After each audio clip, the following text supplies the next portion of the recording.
Et vous êtes de retour avec Zagreus et Quicheuse. Voilà, sur ce ciné-débat sur Alice au Pays des Merveilles, vous noterez quelques changements de fond et de t-shirt. Pas pour le mien, je l'ai laissé exprès. Voilà, mais nous avons eu quelques problèmes techniques et nous avons dû... Retourner la vidéo 3 semaines après. Voilà.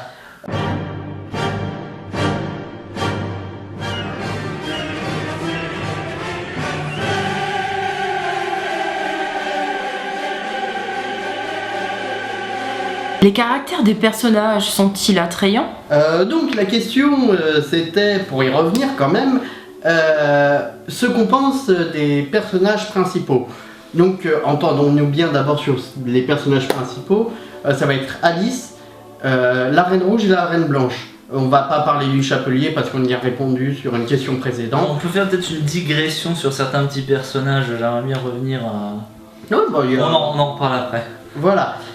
Donc dans un premier temps, parlons d'Alice. Que penses-tu d'Alice, toi?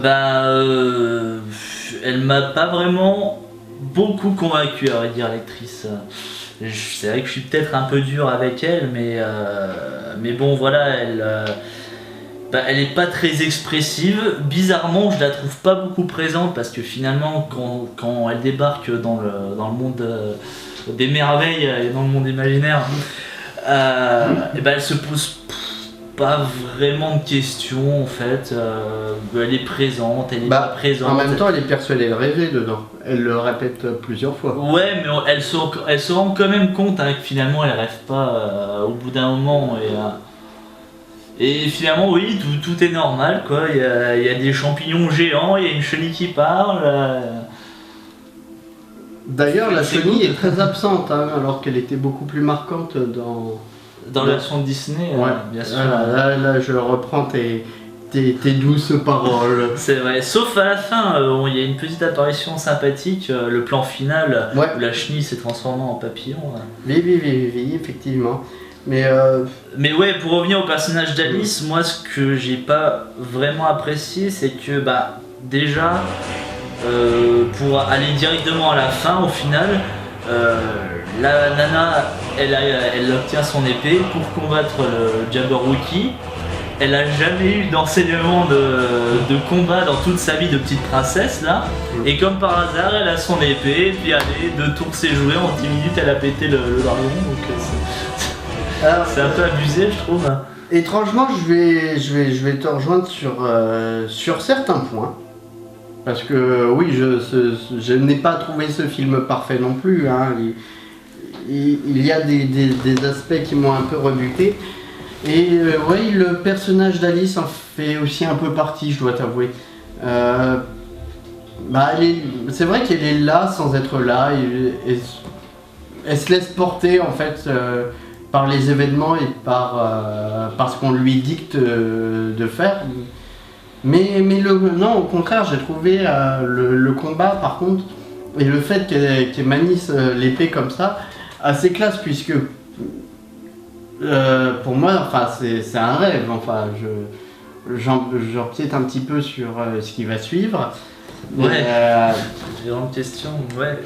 Mais non, du coup, si on part dans une dimension onirique, tu es capable de faire tout et n'importe quoi dans un rêve. Vu comme ça, oui, c'est vrai. Voilà. Comme ça. Mais faudrait-il que ça soit un rêve? Mais ça, c'est... on y revient après, hein, voilà, ne vous inquiétez pas. Ouais. Mais sinon, ouais, non, elle est transparente en fait, Alice. Et pour elle ne pas être là quelque part que... Ouais. C'est dommage parce qu'en plus ça porte son nom, c'est censé être le personnage principal.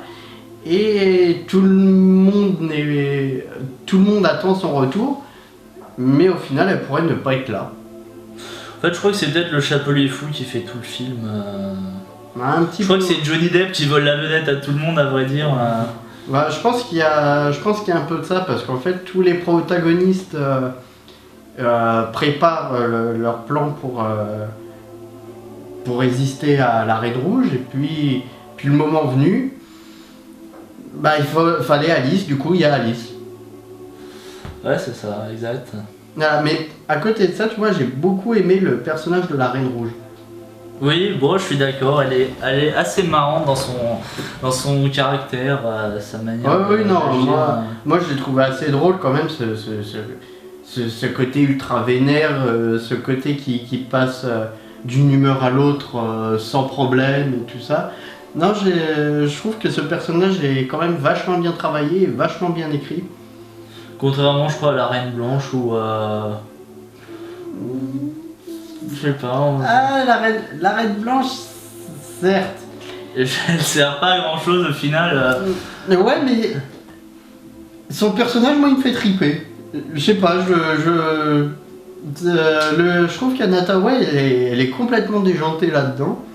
Et non, je trouve ça assez drôle et je trouve bah ouais, non, pourquoi pas en fait. C'est pas le personnage le plus indispensable de l'histoire, mais ouais, j'ai envie de dire pourquoi pas, ça apporte un truc, ça. Tu sais, son côté en fait où t'as l'impression qu'il est shooté au LSD. Ouais. Je sais pas, je trouve ça assez drôle. Bon, heureusement que quand il y a la longue scène là au château, il y a le lévrier qui rajoute un peu plus de dynamisme. Ah oui. Ah oui, oui, non, cette scène est géniale aussi. Mais bon, ouais, quelque sorte. Mais finalement, la Reine Blanche c'est quand même une sacrée branleuse, hein, parce que heureusement qu'il y a Alice pour sauver son royaume, sinon elle aurait pas bougé de. Ah bah non, bah c'est ce que je disais, c'est qu'ils attendent le retour d'Alice en fait, simplement. Et Alice qui remplit sa quête, mais Voilà. vraiment d'une manière tellement facile, je dirais. Ah, t'as pas l'air convaincu. Ben, non, par le personnage d'Alice, c'est ce qui est dommage, c'est en plus le personnage principal, Oui. ouais, il m'a pas botté, donc c'est peut-être pour ça que ça a aussi noirci mon jugement sur la globalité du film.